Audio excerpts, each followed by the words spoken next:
So what happens when you smash together two of the biggest, most disruptive tech trends of our time? I'm talking, of course, about artificial intelligence and cryptocurrency. And this isn't just some hypothetical question. It is a collision that's creating a whole new category of technology. Today, we're going to break down exactly what that is, why it's all happening right now, and where this whole thing might be headed. What you're looking at here, this isn't just a random collection of logos. This represents a brand new digital ecosystem that's taking shape right now. This whole convergence of AI and blockchain, it's not just about buzzwords, believe me. It is a serious attempt to build a more open, a more decentralized future for AI. And it's all being built to solve one single fundamental problem. And that's the real question, isn't it? I mean, with all the hype flying around, it's so easy to get lost. So what is the core issue? What is the problem that bringing crypto into the world of AI is actually supposed to fix? Well, the answer lies in this fundamental clash of philosophies. In this conflict, it's really a clash of two totally different worlds. On one side, you've got the current world of AI. It's incredibly powerful, no doubt, but it's completely dominated by a tiny handful of tech giants. They control the massive computing resources, and they own these vast, siloed data sets that you need to train these models. But then, on the other side, you have the core spirit of crypto, building open, permissionless networks where the infrastructure is owned by the community, not some corporation, and where data can be shared transparently. So when you're faced with a conflict like that, the solution being proposed isn't to just, ask the big players to share nicely. No, the idea is to build an entirely new parallel AI ecosystem from the ground up, one that's decentralized by its very design. Now, to really get how this works, we can break this new ecosystem down into three distinct layers. I want you to think of it like you're building a living organism. First, you need the physical body. That's the infrastructure. Then you need the food to power it. That's the fuel. And finally, you have the intelligence that makes it all work, the brains. Let's dive into each layer. All right, let's start at the very foundation. Modern AI, especially generative AI, is incredibly hungry. It just devours a staggering amount of processing power and data storage. And right now, those resources are controlled almost exclusively by a handful of massive cloud companies. So the crucial first step here is creating what's called decentralized compute. The goal is to build a global open market for the raw power AI needs, basically breaking our dependency on these centralized providers. But how do you actually do that in practice? This is where specific crypto projects really come into play. Take Render, for example. It creates this clever network that connects people who need powerful GPU processing, like, say, for training an AI model, with a global network of people who have GPUs just sitting there, idle. It's basically like a distributed GPU cloud. And then on the storage side, you've got a project like Filecoin, which you can think of as a decentralized Dropbox. It creates a marketplace for anyone to rent out their spare hard drive space, creating this massive, affordable storage that AI desperately needs. Okay, let's move up to the next layer and see how this all builds on itself. So you've got the hardware sorted out, but an AI model is totally useless without its fuel, and that fuel is data. Right now, high-quality data is one of the most valuable and most inaccessible commodities on the entire planet. This layer is all about creating what we call decentralized data access. The whole idea is to build open marketplaces and tools that let developers find, share, and use data to train their models. It's about effectively breaking open those corporate data vaults for everyone.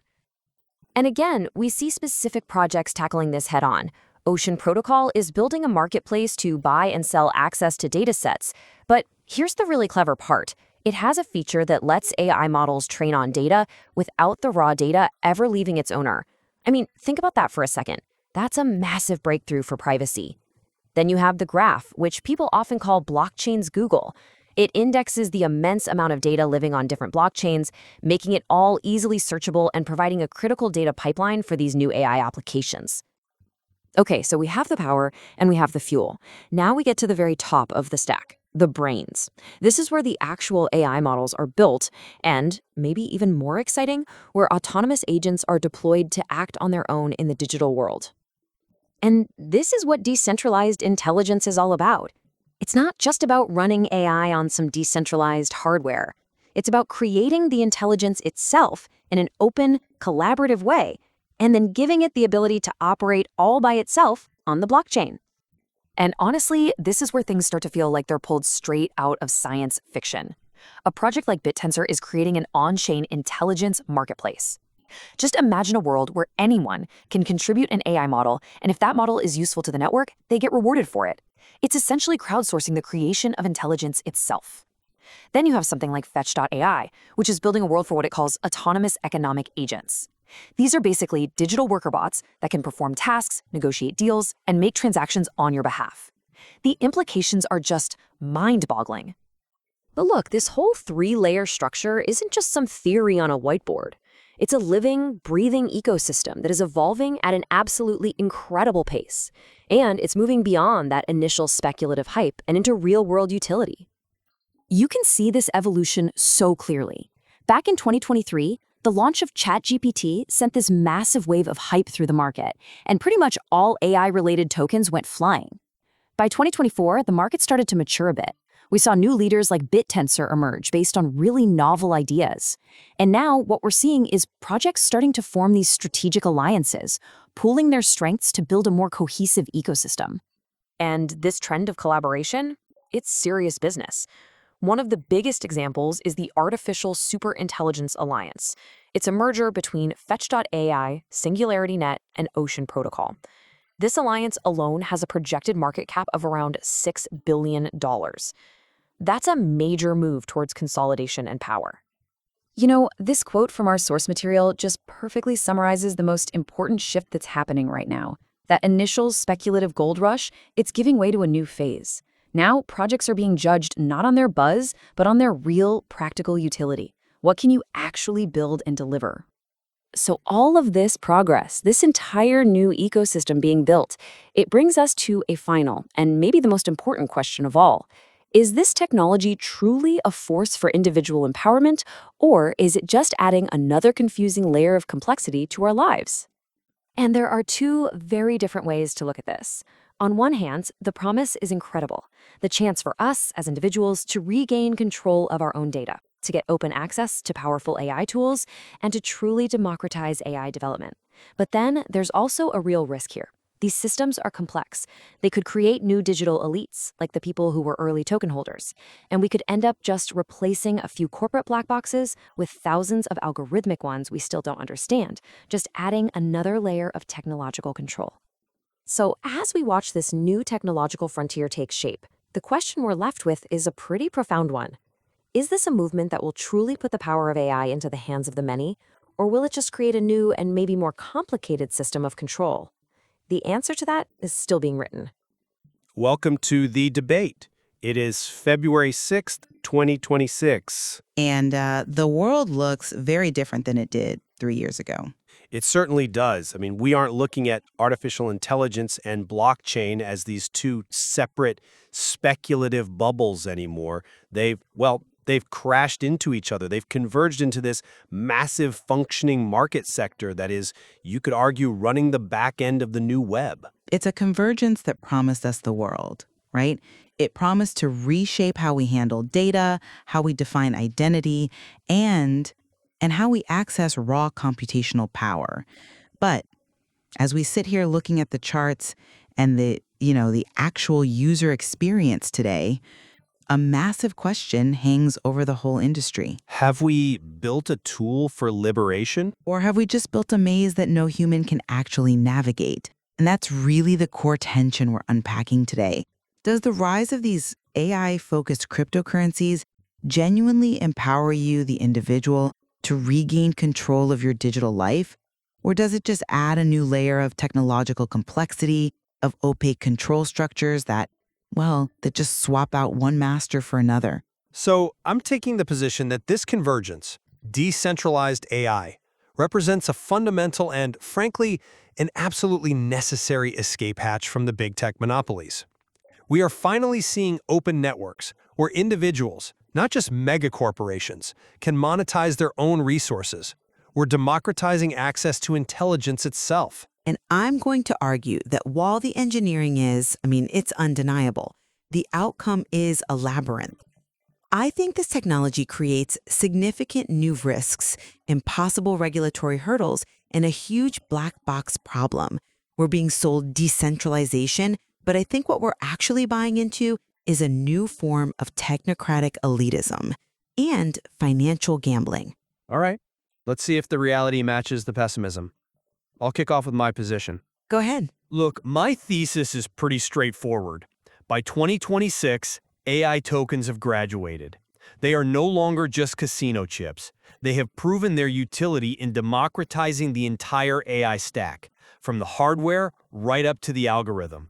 We are seeing the emergence of a genuine open marketplace for intelligence. And you cannot talk about this without looking at the market leader, Bittensor, the Teo token. Back in 2023, people didn't quite get it. Now it's obvious. This isn't a company, it's a protocol. It operates on what it calls proof of intelligence. Which is a catchy buzzword, sure, but let's be specific about what that actually means for the listener. It means meritocracy. I mean, think about how something like ChatGPT was built. OpenAI has a massive closed-off server farm. They pick the data, they pick the weights, they control the output. Bittensor flips this on its head. It is a peer-to-peer network, independent miners, and these could be university research labs or just, guys with great hardware. They contribute machine learning models to the network. Validators then query these models and score them based on how well they perform a specific task. If your model is smart, if it gives the best answer, you get paid in Tau. If it's junk, you get nothing.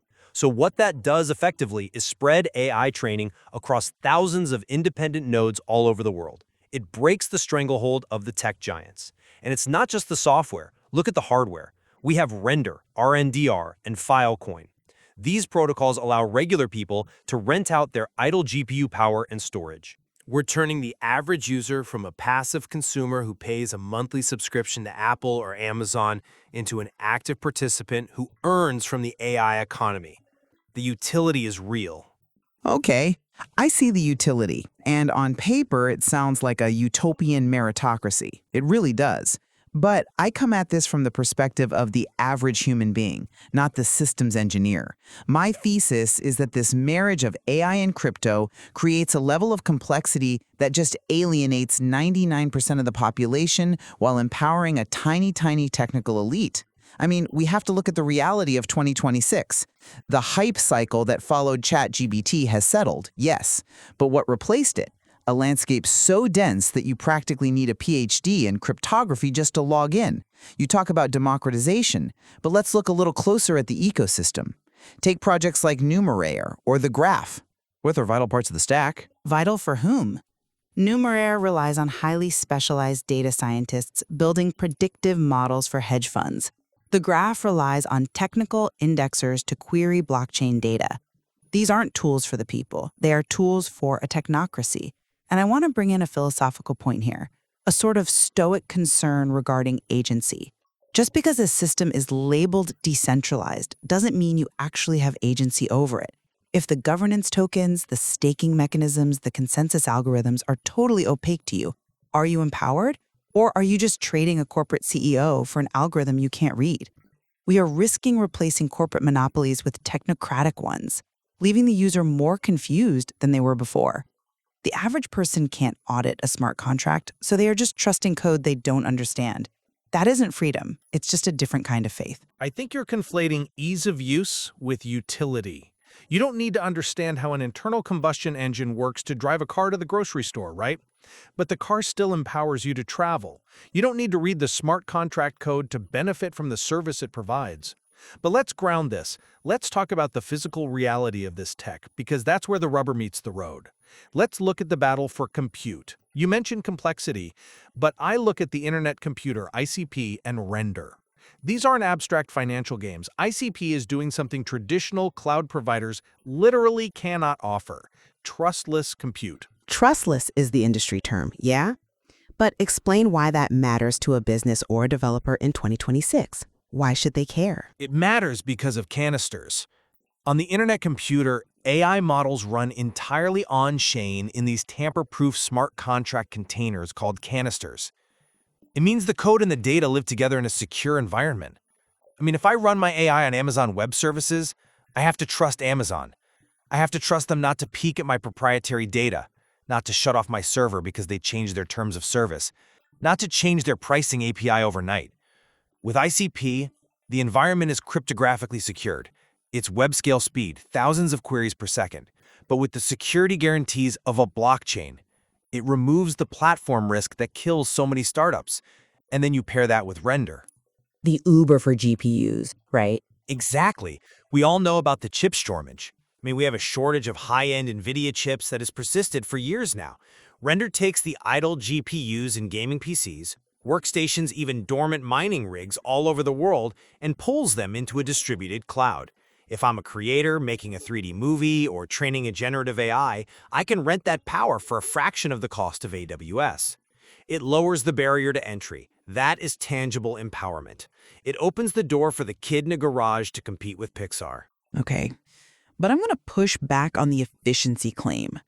You're describing a crowdsourced supercomputer, and it sounds romantic. But can a distributed network of gaming PCs connected over residential internet in Brazil, Germany, and Korea really match the latency and throughput of a centralized data center where the cables are, 2 feet long?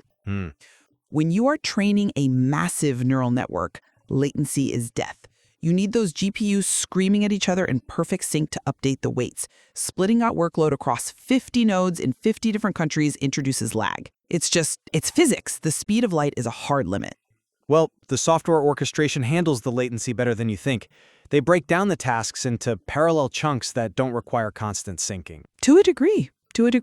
But let's not forget the graveyard. Remember 2024? Remember 2025? We saw a massive shakeout. Projects like Cortex or Deep Brain Chain, they promised this exact same decentralized compute vision. And they faded into obscurity. Why? Because they couldn't deliver the performance. They couldn't compete with the raw efficiency of a centralized stack. And there is a structural flaw you are ignoring: the token. You are attaching critical infrastructure to a volatile financial asset. If the price of RNDR crashes 40% because Bitcoin had a bad day, does the incentive for the node operators just evaporate? Do they unplug their machines mid-render? That's a fundamental misunderstanding of how the tokenomics work, though. The operators are usually paid based on a fiat-pegged value, even if the settlement happens in the token. The volatility is abstracted away for the worker. But the incentive structure is inherently unstable compared to a service-level agreement with Microsoft Azure. You're adding financial risk to technical infrastructure. That isn't stability, that is a gamble. You are asking businesses to build their foundation on a shifting sand dune of crypto markets. I'd argue it's a market-based incentive, which is stronger than a contract because it aligns greed with performance. But I want to pivot to the second layer. We've talked about the hardware. Let's talk about the fuel, data. This is where the empowerment argument is strongest, and I want to highlight Ocean Protocol and Near. Ocean has solved the biggest paradox in the data economy with compute to data. Okay, this is a critical concept, so break it down for the listener who isn't a data engineer. Okay, so traditionally, if you want to monetize data, say you're a hospital with valuable cancer research data, you have to sell it. To let a researcher use it, you have to send that file to them. And once you send it, you lose control. They can copy it, leak it, sell it again. Privacy is broken. Ocean flips this. The data stays on the hospital's secure server. It never moves. Instead, the buyer, the AI company, sends the algorithm to the data. The AI trains inside the hospital's firewall, learns what it needs, and leaves with only the insights, not the patient records.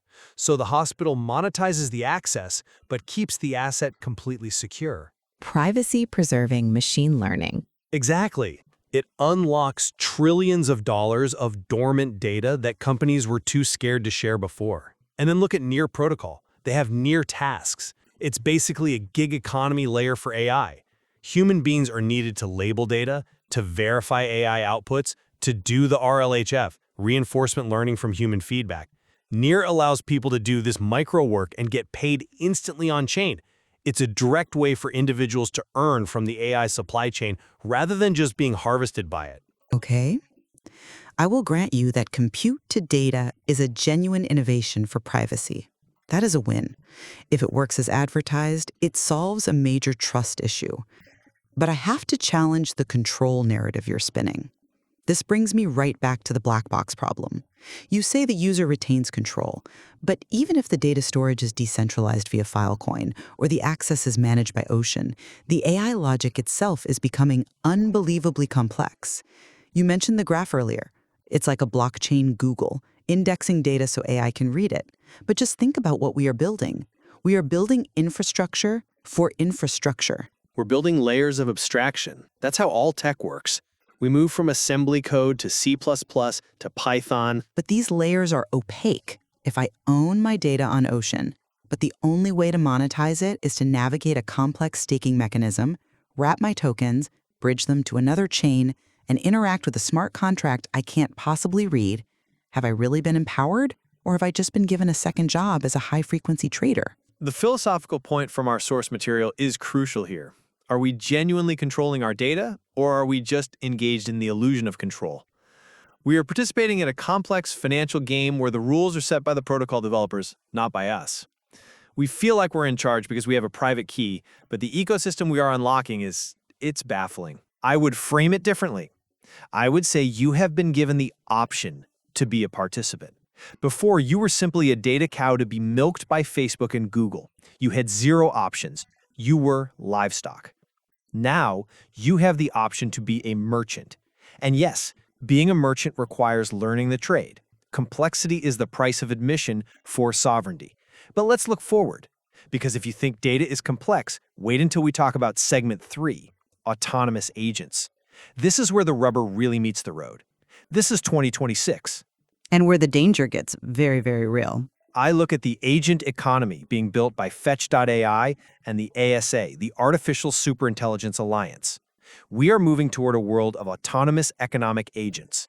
Define that, because agent is a term that gets thrown around very loosely. An autonomous economic agent is a piece of software that represents you, or a device, or an organization. It has a wallet, it has goals, it can negotiate. Imagine an agent inside your electric car. You plug it in at a public station. The car's agent talks to the station's agent. It negotiates the price of electricity based on grid demand. It might say, hey, I'll wait 10 minutes to charge if you give me a 20% discount. It agrees on a price, pays for it from its wallet, and settles the transaction on the blockchain, all while you are asleep. The collaboration between Fetch, SingularityNet, and Ocean to form the ASI Alliance is a sign of immense maturity. They aren't fighting for scraps, they pooled resources to build a unified ecosystem for these agents. I mean, we're talking about a collective market cap that hit $6 billion back in 2025. This is the future of the economy, machine-to-machine commerce. That consolidation is exactly what worries me. You call it maturity, I call it centralization by another name. The ASI Alliance is a consolidation of power. If the 3 biggest decentralized AI protocols merge their influence, are we not just recreating a big tech dynamic? Just because it's a DAO doesn't mean it isn't a cartel. But more importantly, let's talk about safety. You mentioned Near's smart agents that can transact on-chain. We are giving autonomous code the ability to spend money. Programmable money requires programmable agents. It's the logical next step. But who is accountable? If an agent makes a mistake, if it negotiates a terrible deal because of a bug or gets tricked by a malicious agent into draining your wallet, who do you call? There is no customer support at the ASI Alliance. There's no undo button on the blockchain. And governments are waking up to this. Look at the EU's MiCA regulation. It's targeting utility tokens precisely because they facilitate value transfer. If an autonomous agent violates financial regulations or buys illegal goods on a decentralized marketplace, who goes to jail? The developer who wrote the code? The user who deployed the agent? The DAO that voted on the upgrade? This isn't just empowerment. It's a legal minefield waiting to explode. Regulation always lags behind innovation. We didn't ban cars because we hadn't invented seatbelts yet. We built seatbelts. The open source community will build the guardrails. We are seeing concepts like proof of humanity and reputation scores for agents being developed right now to handle this exact problem. But you cannot look at the innovation happening and tell me it's just hype. And this brings us to our final point. Innovation versus speculation. But you cannot look at the innovation happening and tell me it's just hype. And this brings us to our final point. Look at the newcomers. Look at Virtual's protocol. Look at Cubic. These projects hit billion-dollar valuations incredibly fast. Look at Bittensor's massive rally, TAO hitting $760 back in 2024 and sustaining high interest since. This proves there is vibrant, desperate market demand for new ideas like AI agent tokenization. The market is voting with its wallet. It wants this. I approach those numbers with extreme caution. A high market cap is not a proxy for societal value. I mean, Dogecoin had a high market cap that didn't make it a revolutionary technology. We saw 10 to 15% abnormal returns in this sector immediately following the ChatGPT launch in 2023. That wasn't based on fundamentals. That was based on keyword association. Investors saw AI and crypto in the same pitch deck and just threw money at it. That was 3 years ago. The washout has happened. The vaporware is gone. Has it? Or has the bubble just gotten more sophisticated? The new elite you see celebrating these billion-dollar valuations, the people holding Cubic or Tau, they are simply the early adopters. They're the insiders who got in during the bear market. Does a token price of $700 help the researcher in a developing nation access compute, or does it just make the entry barrier that much higher? I argue that these figures are evidence that we are still in a speculative mania. We have better white papers now, sure, but we are still largely trading promises, not products. The wealth is being transferred from the confused latecomers to the technical early adopters. That's not democratization, that's a sophisticated Ponzi dynamic. I strongly disagree that price equals barrier. The token economics are designed to incentivize participation. A high token price means high security and high incentive for miners to provide compute. It attracts the hardware. If the reward is low, nobody plugs in their GPU. A high valuation creates the gravity well that pulls in the resources needed to build the network. It's a feature, not a bug. But we are reaching the end of our time, and we should probably synthesize this. We've covered the hardware, the data, the agents, and the money. To summarize my position, by 2026, the evidence is clear. Projects like Bittensor, Ocean, and Render have proven that a decentralized intelligence marketplace is not just a theory. It is a functioning, working alternative to corporate AI silos.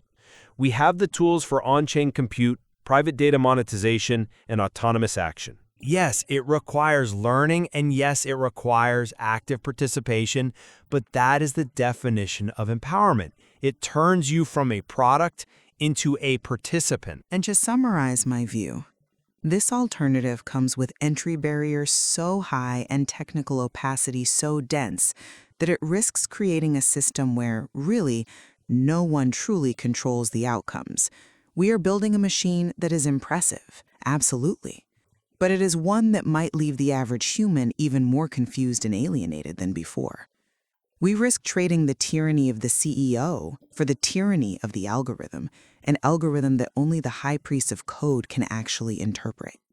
Yet, despite our disagreement, I think we can both acknowledge that the sector has matured. We are no longer talking about vaporware. The graveyard of 2024 claimed the weak projects. The survivors are building real infrastructure. That is true. The technology works. The question is who it works for.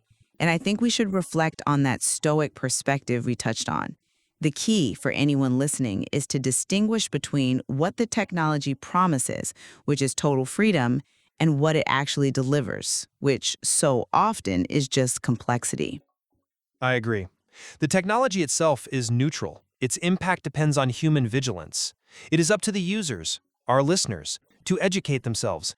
You have to understand the difference between holding a token and actually having agency. You have to do the work. Precisely. We have to ensure these tools serve us rather than us becoming servants to a new decentralized confusion. A powerful note to end on.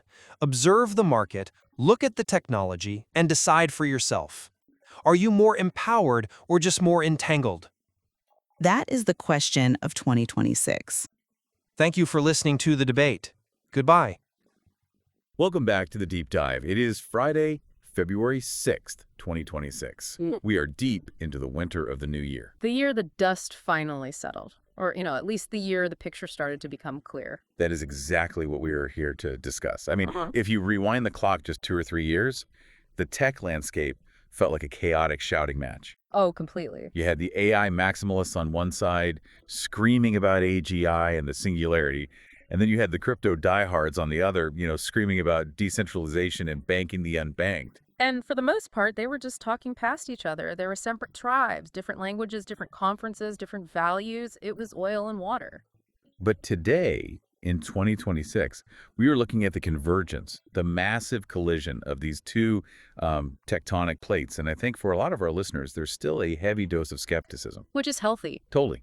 You hear the phrase like AI crypto, and you might instinctively cringe. You think of the bubble back in 2023, the vaporware, the buzzwords just slapped onto a pitch deck to pump a token price. That skepticism is not just healthy, it's necessary. I mean, let's be honest, 90% of what was built during that initial hype cycle was, well, it was garbage. Right. But today, our goal is to sift through that wreckage and look at what's actually left standing. We aren't here to look at price charts. We are not here to tell you what's going to moon. No. We are stripping this down to the mechanics. We have a really comprehensive industry report in front of us titled Top AI-Focused Cryptocurrencies in 2026, and we're going to use it to answer a single fundamental question. A big one. Are we building a liberated, empowered future for ourselves, or are we just constructing a more complex, more high-tech cage? It really is the core debate, empowerment versus complexity. Are we becoming the architects of our digital world, or are we just, the batteries powering it? So here's the roadmap for this deep dive. We're going to try to build a kind of digital organism. We'll look at the brain, which is the intelligence layer. The models themselves. The body, the physical infrastructure that makes it all run. The plumbing. Exactly. Then the agents, the actors who actually do things in this new economy. And finally, we'll get a bit philosophical and look at the soul, the big implications of all this. And just to set the stage, we aren't just talking about glorified chatbots here. No, not at all. This is way beyond that. We're talking about global, decentralized markets where mathematical models are literally fighting for survival. Yeah. We're talking about a world where your personal data can be monetized without it ever leaving your house. It's the plumbing of the next iteration of the internet. So I think we should probably get into the nuts and bolts of it. Let's do it. Let's start at the very top, the brain. The report lists the undisputed heavyweight champion of 2026 by market capitalization and influence, and that's Bittensor. The ticker symbol is TAAO. Ah, yes, the Bitcoin of intelligence. Now that is a heavy label. Bitcoin is digital gold, right? It secures a ledger by burning massive amounts of electricity. Now, how does Bittensor even begin to justify that comparison? Is that just, clever marketing? No, it's actually, it's more structural than you'd think. The comparison is pretty apt. Think about what Bitcoin actually did. It introduced proof of work. Right. You have all these miners all over the world competing to solve these, well, essentially useless math problems. The winner gets to write the next block in the chain and gets paid in Bitcoin. It's incredibly secure, but the constant criticism has always been the waste. The only real output of all that work is just heat. You're burning coal to find a random number. That's the argument. Bittensor flips that entire concept on its head. It uses a consensus mechanism they call proof of intelligence. The structure is very similar. You have nodes in a network competing with each other, but they are not just guessing numbers. They're doing something useful. They're running machine learning models. They're contributing actual intelligence to the network. Okay, break that down for me.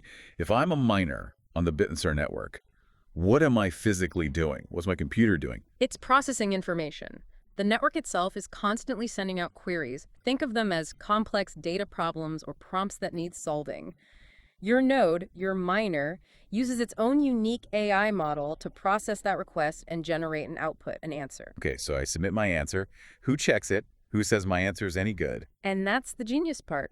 That's where it differs from a standard centralized server. The validation isn't done by a central authority like an OpenAI or a Google. It's done by other peers in the network. So the other nodes in the network are basically grading my homework. Exactly. It uses a consensus mechanism called UMA consensus. The high-stake validators on the network score all the responses they get based on a bunch of criteria: accuracy, speed, originality, essentially how intelligent the response is. And if my model provides the best answer? You get rewarded in TAO tokens. If your model outputs garbage, or if it's slow and, just not very smart, you get nothing. And if you keep performing poorly, you eventually get deregistered from the network. So this creates a kind of intense, constant Darwinian pressure. The network is constantly pruning the weak models and feeding the strong ones with rewards. Precisely.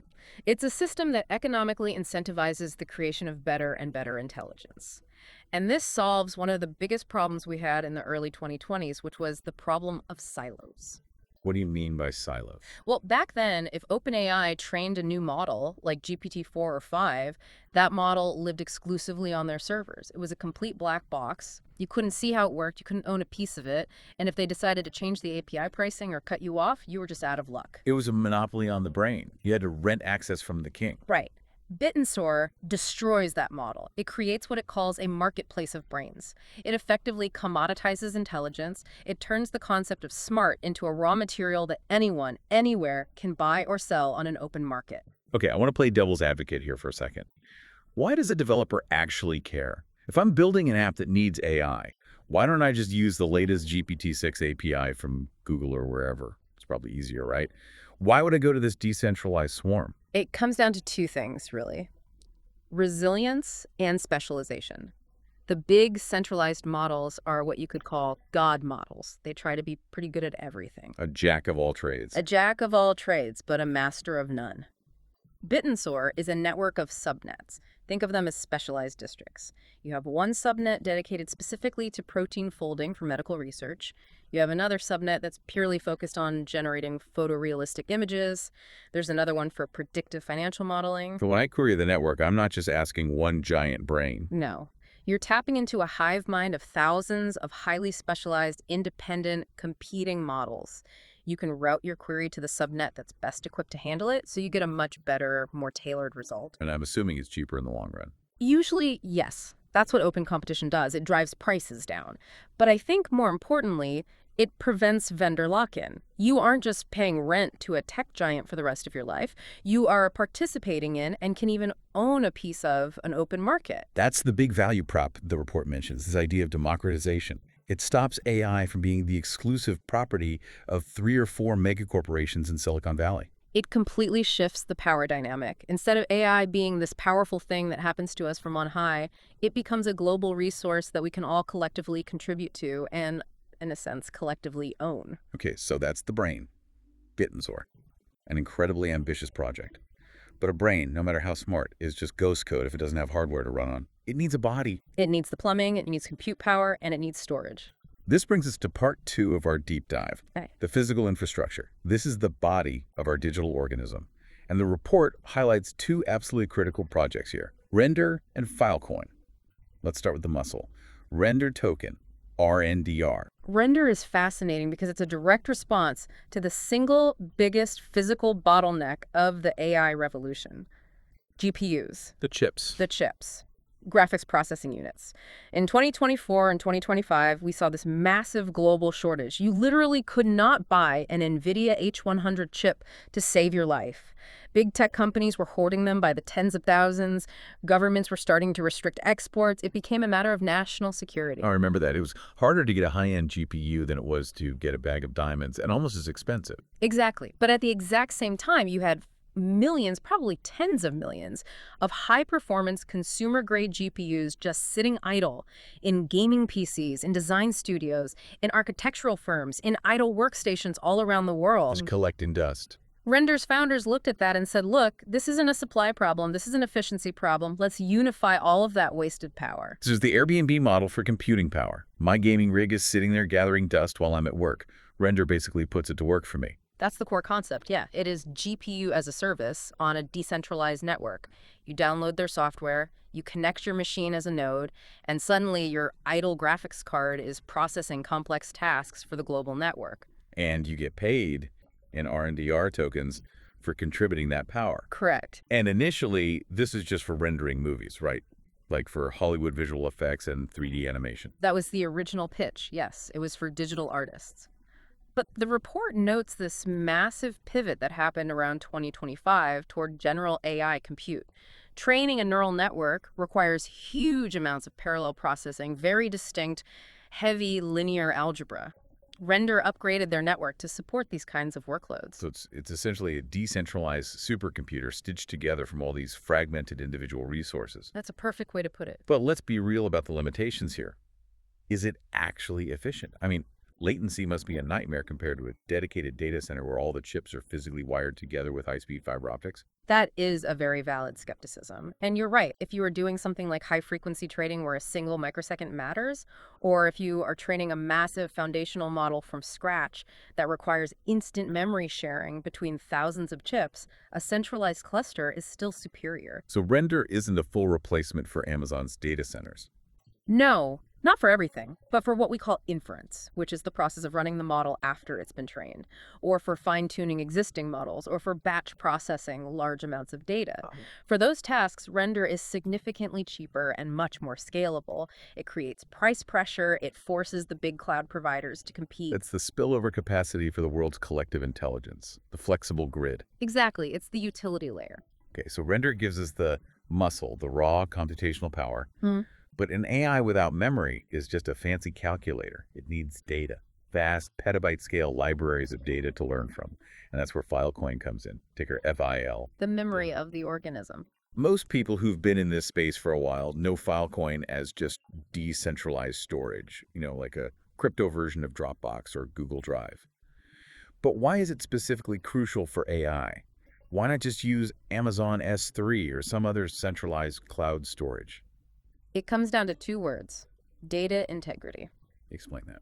When you train an AI, especially for something critical like medical diagnosis or legal analysis or an autonomous driving system, you need to know with 100% mathematical certainty that the source data you're training it on hasn't been tampered with. Because if the data is bad, the AI's conclusions will be bad. Garbage in, garbage out. It's worse than that. Imagine I'm a malicious actor. I could hack a centralized server and subtly alter the training data.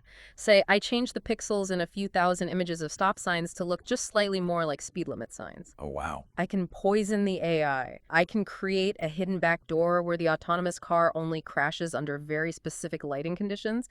In a centralized server, an admin could delete the logs. You might never even know it happened. That is genuinely terrifying. Filecoin uses cryptographic proofs. When you store a file, the network generates a unique content identifier, a hash, and the storage providers have to continuously prove mathematically that they are storing that exact unaltered file. It's immutable. So it creates a permanent, auditable record, a source of truth for the data. It creates a truth layer, yes. For an AI-driven economy where autonomous agents are making real-world financial and physical decisions based on historical data, that integrity is absolutely non-negotiable. Well, and the report mentions a specific example that really drives this home, a research lab storing medical imaging data. Right. Think about a data set of 50 years of oncology records, of cancer scans. You absolutely do not want that data sitting on a single server that depends on one single company's solvency or security practices. If that company goes bankrupt or gets hacked or has a fire, that invaluable data could be lost forever. But on Filecoin, it's distributed across hundreds or thousands of nodes globally. So it persists as long as the network itself exists. It prevents any single point of failure. When Amazon East goes down, half the internet breaks. If a few hundred Filecoin nodes go down, the network just automatically heals itself and replicates the data to other nodes. So it's about permanence and verifiability. Exactly. There is one more piece of infrastructure the report mentions, and it's a bit of an ambitious outlier. It claims to be the world computer, the Internet Computer, or ICP. ICP is definitely the outlier in this group. It's trying to do something that has historically been considered impossible, run the AI model inside the blockchain itself. Right. My understanding was that blockchains are essentially very slow, very expensive databases. They're good for ledgers, but they aren't calculation engines. I thought you couldn't run complex code on them efficiently. That was the rule for a long time. And for chains like Ethereum, it's still true. It's very slow and costly for heavy computation. But ICP was architected completely differently from the ground up. It uses something called canister smart contracts. Think of a canister as a secure, tamper-proof, self-contained software unit. It includes both the software code and the data state all in one package. Sort of like a Docker container you might use in cloud computing. That's a good analogy. It's a similar concept, but it's fully decentralized and running on the open internet. ICP's architecture allows these canisters to run at web speed. The report cites performance of thousands of queries per second. So wait, you're saying I can host a full large language model strictly on ICP with no Amazon Web Services, no Google Cloud, No Microsoft Azure involved anywhere in the stack. That is the promise, yes. It's what they call full stack decentralization, from the user interface right down to the core logic. Why does that matter so much? Is it just for ideological purity, for the hardcore decentralization maxes? It matters for sovereignty. It matters for censorship resistance. If you build your supposedly censorship-resistant AI application on top of AWS, you're fundamentally lying to yourself. Because Amazon can just turn off your server. They can just pull the plug. They can peek into your server's memory. They can be compelled by a government to shut you down. If you build it on ICP, the code is autonomous. It runs as long as the network itself runs. No CEO, no government can just decide to switch it off. That's what true sovereignty looks like in the digital realm. It's the final piece of the puzzle for a truly unstockable application. Okay, so let's recap where we are. We have the brain with Bittensor creating a market for intelligence. We have the muscle from Render's distributed GPUs. We have the memory with Filecoin's permanent storage. And the hosting environment with ICP's World Computer. We've essentially built the body. A fully decentralized one. Now let's make this thing move. Let's talk about the application layer. This is where things start to interact with the real world. Right, the alliance of agents. This is where the report points out a major trend that really solidified in 2025, consolidation. It talks about the Artificial Superintelligence Alliance, or ASI. This was a huge moment. I think it was the moment the industry really started to grow up. You had these three major established protocols, Fetch.ai, SingularityNet, and Ocean Protocol. And they were all sort of competitors before. Competitors, or at least working on different, somewhat overlapping parts of the AI stack. They realized that fighting each other for dominance was totally counterproductive.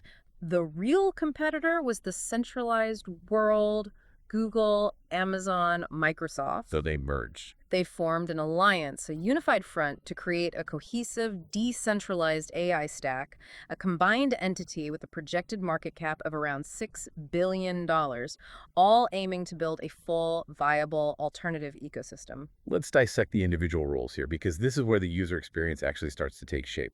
First up, Fetch.ai. The report calls them the doers. Fetch is all about autonomous economic agents, AEAs. I love this concept, but let's really ground it for people. We have to stop thinking chatbot and start thinking more like digital employee. That's exactly the right mental shift to make. A chatbot gives you text. It answers a question. An agent gets your result. It performs a task in the real world.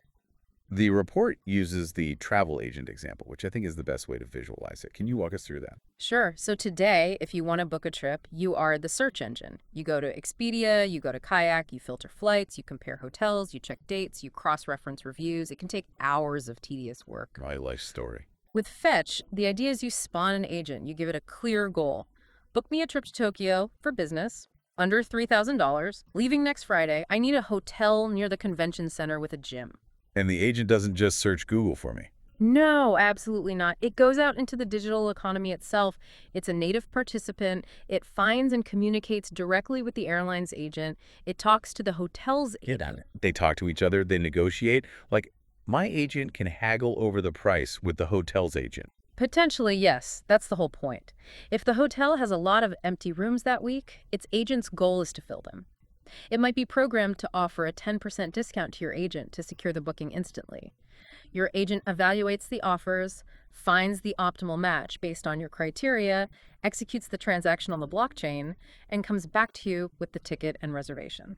So it completely removes the human drudgery from the equation. It changes the fundamental nature of the economy from slow human-to-human interaction to incredibly fast, efficient machine-to-machine interaction. It dramatically speeds up the velocity of commerce. But for that travel agent to work effectively, it needs a lot of different skills. If my agent hits a Japanese airline website, it needs to be able to translate.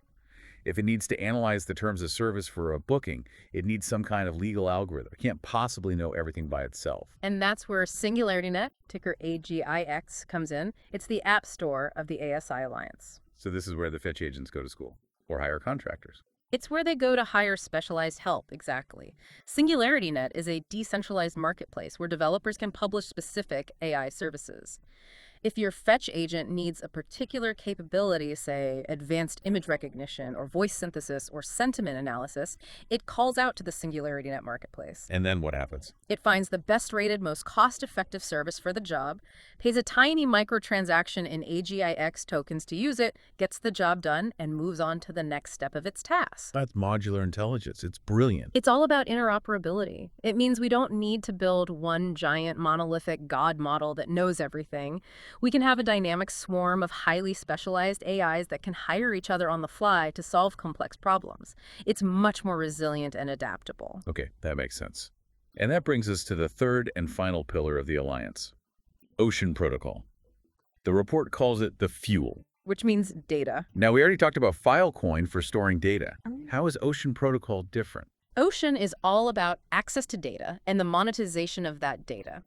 And in doing so, they solved what was perhaps the single biggest bottleneck in AI training for decades: privacy. Right, the privacy paradox. I'm a hospital, I have millions of medical records that could help cure cancer, but I can't share them with researchers because of HIPAA laws and patient confidentiality. Exactly.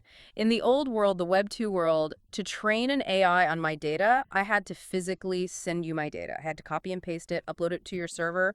The second I do that, I've lost control. You could sell it, you could leak it, it could get hacked. And there's no way I'm ever doing that with my personal financial history or my health records. Of course not. And so the most valuable data in the world remains locked away in these private silos, completely inaccessible. Ocean Protocol introduced a technology called compute to data. This is a critical concept for everyone to understand. Okay, compute to data. With Ocean's model, the sensitive data stays put. It stays behind your firewall on your local server. It never moves. It never gets copied. How does the AI learn from it then? The AI algorithm travels to the data. It enters your secure, private environment. It runs its training computations on the data. It learns the patterns and adjusts its internal weights and parameters, and then it leaves. It takes the insight, but it does not take the raw information. That is a massive, massive distinction. So I, as an individual or a company, can effectively rent out the patterns of my life, the insights from my data, without ever exposing the details of my life. You've nailed it. It unlocks the silos. Suddenly, banks can collaborate on fraud detection models without sharing customer data. Hospitals can pool their patient data to train diagnostic AIs without breaking privacy laws. It's a game changer for collaborative intelligence. So that's the alliance. Fetch agents are the doers, SingularityNet provides the skills, and Ocean provides the fuel. It's a complete self-sustaining loop. It really is. But the report lists a few other key players that act as like the nervous system for this whole organism, the facilitators. We absolutely have to talk about the graph, ticker GRT. The report calls it the librarian. Or, more commonly, the blockchain, Google. You have to understand, blockchains, by their nature, are incredibly messy. They're just an endless chronological list of transactions. They are ledgers. They are not organized databases. Right. So if an AI agent wants to ask a complex question like, what was the average trading volume of this specific token during the third week of last month compared to today? It can't just scan the entire blockchain in milliseconds. It would take forever. It's computationally impossible. It's like trying to find a specific sentence in a library where all the books have been thrown in a giant pile on the floor. That's a perfect analogy. The graph is the project that indexes all that chaotic data.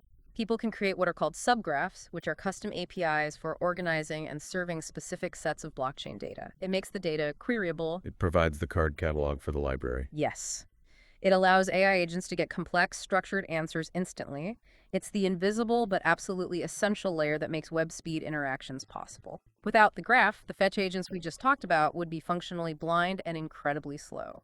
And then on the user-facing side of things, the report brings up Near Protocol. Near is focused very heavily on what they call chain abstraction. They had the insight early on that normal people, your mom or dad, they don't want to manage private keys. They don't want to copy and paste long addresses or sign every single transaction. They just want to talk to an assistant. A smart agent user interface. Exactly.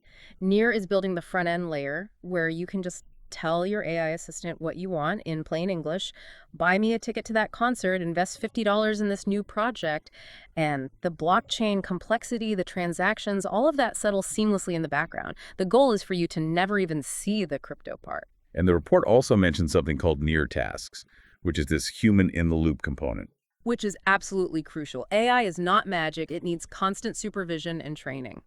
Near Tasks is a platform that allows humans to earn crypto by doing things like labeling data or verifying the outputs of AI models.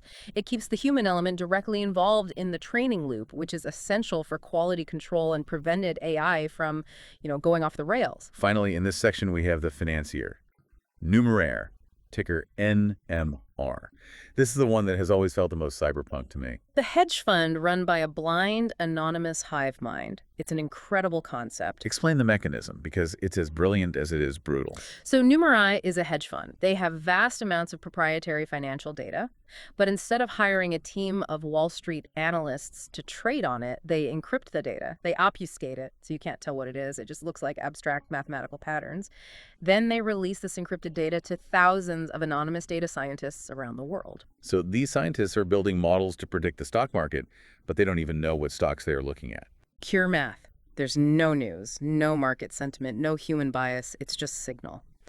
The data scientists build their machine learning models to predict the patterns in this abstract data.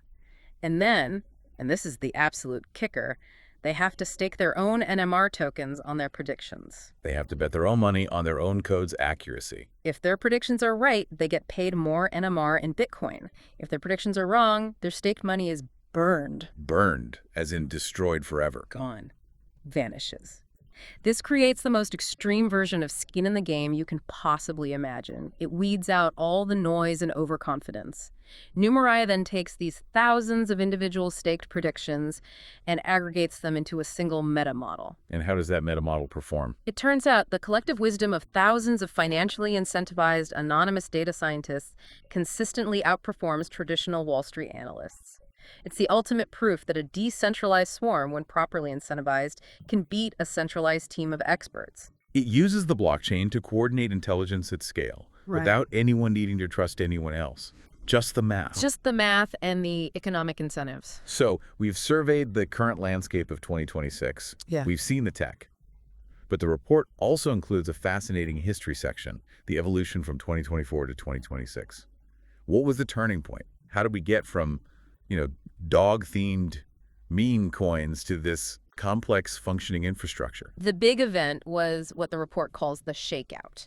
In late 2023 and into 2024, if you put AI in the name of your crypto project, your token would pump 50% in a day. It was pure, unadulterated speculation. The ChatGPT hype cycle bleeding into crypto. Exactly. But by 2026, the market finally matured. It stopped buying promises on a white paper and started demanding actual utility. The projects that couldn't deliver real compute or real storage or real agents, they just died. The vaporware finally evaporated.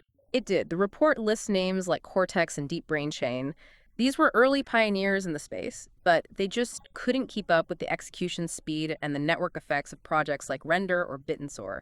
The market is ruthless. And at the same time, regulation started to step in. That was the other huge piece. The EU's MiCA regulation, the Markets in Crypto Assets regulation, gave clear rules for data networks and utility tokens. It separated the wheat from the chaff. It gave institutions a green light to enter the space. So we moved past just retail speculators. And into enterprise adoption. Now, in 2026, we're seeing traditional finance using these decentralized rails for settlement. We're seeing research institutions using them for data sharing. It's become legitimate. Which brings us to the final and the most important section of this entire deep dive, the philosophical reflection. The report titles this section, Empowerment versus Added Complexity. A Stoic perspective on the whole thing. This is where we really need to stop looking at the technology and start looking at the human impact. Because all this speed and efficiency is great, but who is it ultimately for? The argument for empowerment seems pretty clear. It's about control. It's about owning your digital self. I mean, think about the Web 2 model, the world of Google and Meta that we all grew up in. In that model, you are essentially a digital serf. A serf on their land. You work the land. You generate the data with your clicks, your posts, your searches. But the feudal lords, the platforms, they own the land and they take the entire harvest. They sell your data. They use it to train AI that is designed to manipulate your attention and sell you more stuff. We are the product being sold. In this new model, the one being built by Ocean, by Bittensor, by these other projects, you own the land. You own your data. You get to participate in the value creation. If your data helps train a medical AI, you get paid for it. If your home computer helps run the network, you get paid for it. It aligns perfectly with the Stoic idea of focusing on what is within your control. It gives you the tools to be a sovereign individual. It reduces your reliance on these benevolent or not so benevolent corporate dictatorships. And this is a very, very big but that the report rightly highlights. There is the argument for complexity. The argument that we're just building a new, more confusing cage. Exactly. We might be trading one elite for another. If 1% of token holders own 50% of the voting power on a network, have we really decentralized anything? Or have we just replaced a publicly known CEO with an anonymous whale? A whale who is accountable to absolutely no one. Precisely. And then there's the black box problem. This is the one that personally keeps me up at night. We can audit the smart contract code on the blockchain. We can see the transaction flow. It's transparent.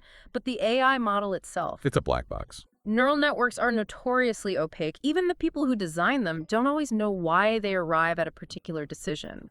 The reasoning is buried in millions of mathematical weights. So we are building these autonomous economic agents. We're giving them wallets with real money. We're giving them the ability to execute legally binding contracts. And we might not fully understand how they think. We are adding a layer of autonomous complexity to society that operates at a speed and scale far beyond human comprehension. The report calls this the illusion of control. We feel empowered because we hold the private keys to the wallet, but we might just be serving a system that is running on a logic we can't possibly comprehend. It's like we're building gods and we're holding on to the receipt. That is a hauntingly perfect image. We have the receipt, so we think we are the customer, but we might just be the fuel that the god consumes. It's the ultimate double-edged sword. This exact same technology can either liberate us from digital feudalism, or it can create a layer of automated, inscrutable complexity that leaves us more helpless than ever before. So what's the verdict? Where do we land? Well, the report suggests that the verdict isn't written in the code. It's not a technical question. It's written in how we, as a society, choose to use it. The technology itself is neutral. The outcome depends entirely on participation. If we, the users, just sit back and speculate on the tokens, then we're building a casino. But if we actually run nodes, contribute our data, and actively participate in the governance of these protocols, then we might just build a democracy. It requires active digital citizenship, not just passive investment. Precisely. You have to be a part of the mechanism, not just a spectator. We've covered a massive amount of ground today. From the synapse-firing intelligence markets of Bittensor to the heavy lifting of Render's GPU network. From the economic agents of Fetch to the silent, permanent libraries of Filecoin. It's a thriving, complex, and very real ecosystem. And the key thing to remember is that it's live.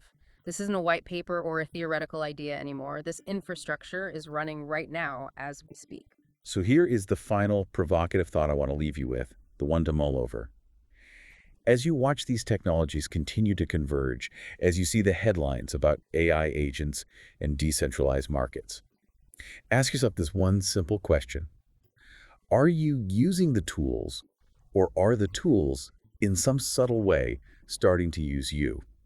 In a world of increasingly autonomous agents, are you the master or are you just the battery? That is the question for the rest of this decade. It certainly is. If you want the full data, all the charts, and the deep technical specifications behind what we discussed today, we highly recommend you check out the source report. It's called Top AI-Focused Cryptocurrencies in 2026. It is dense, but it is absolutely worth your time. Essential reading for anyone trying to navigate the next 5 years, no question. Thanks for diving deep with us. We'll see you on the next one. Stay curious.